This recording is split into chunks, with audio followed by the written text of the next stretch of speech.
The last one is a more serious topic that I think we need to call some attention to, and it relates to data worker exploitation. I came across an article on TechCrunch that led me down a path to help me find dataworkers.org and the data workers inquiry. And what's really happening right now is there is a lot of rising attention on the practices and the people actually involved in building this AI, which are often overlooked.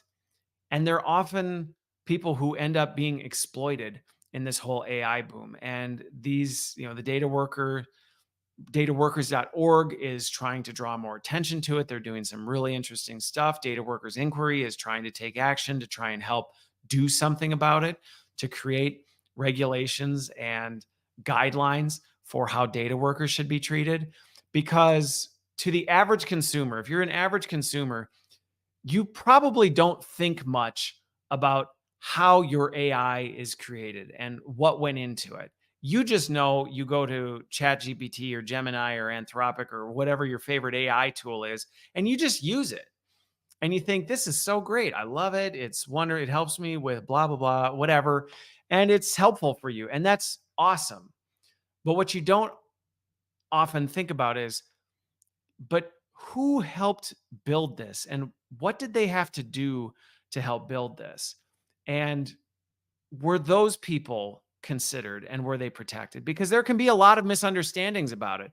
You may assume that the people who actually, everyone who was involved in building the AI is this highly credentialed, highly paid person who is, yes, they know what they're doing and they know the risks and it's part of the job that they signed up for. And if you're operating off that assumption, I'll just tell you right now, that is not the case. Um, there is a lot of very dirty work that is involved with creating this AI that is basically outsourced to people who are very vulnerable and are being exploited in order to make and build these things. And what the dataworkers.org is doing is helping share some of their stories and helping people understand, like, hey, people are developing mental health conditions and are being paid next to nothing to be exposed to just horrific stuff to help train this AI. And we should care about those people. And I am extremely supportive of a lot of the work they're doing. Now, I'll be the first to say I don't know everything they're involved with. So please don't suddenly reach out and go, well, did you know, this? And you're saying you support, don't start doing the Sherlock Holmes work of, well, you said you support this work. And so that means you support this and that means, right? Don't. If you have questions, feel free to reach out to me. I will speak for myself in terms of how I feel about certain things. But what I do care about is the marginalized and the exploited who are being taken advantage of for a lot of this AI stuff in third world countries, or people who are just trying to feed their kids. And the only opportunity they have is to take a job staring at horrific images to go, not appropriate, appropriate, to read through horrific stuff and go, oh, yeah, we probably should put a guardrail around this. This is an inappropriate response by AI, and it's affecting them.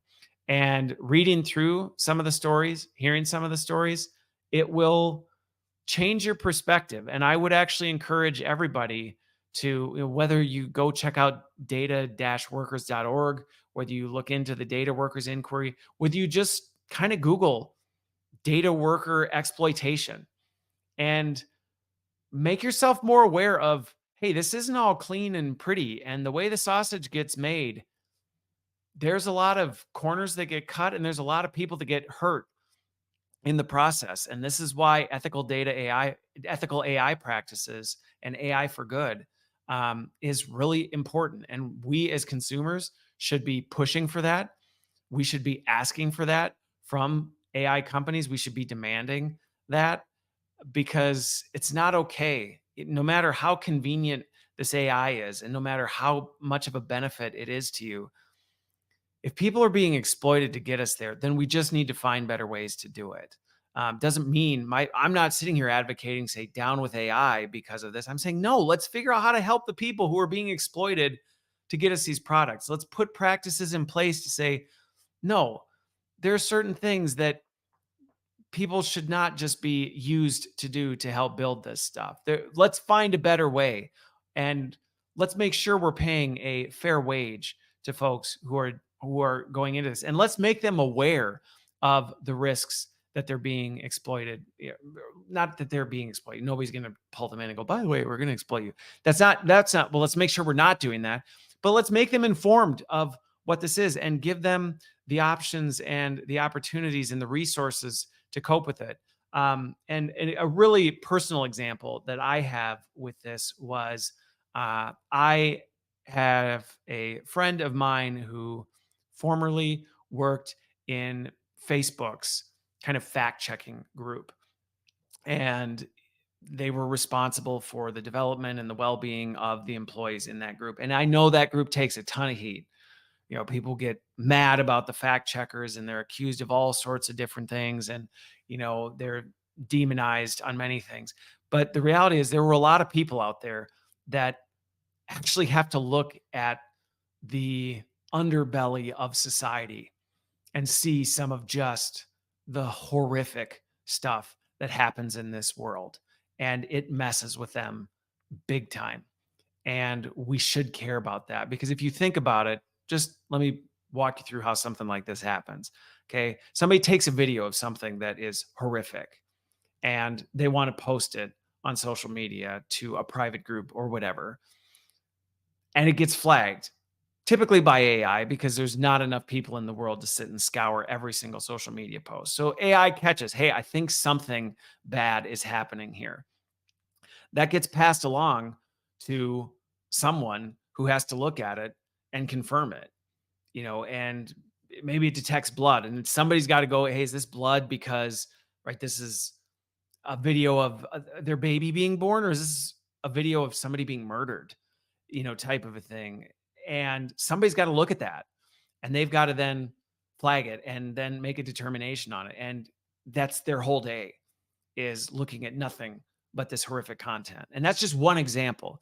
But my point with this is a very sensitive topic. And again, most people do not know what goes into this. And we just see the end product and go, yeah, it's great.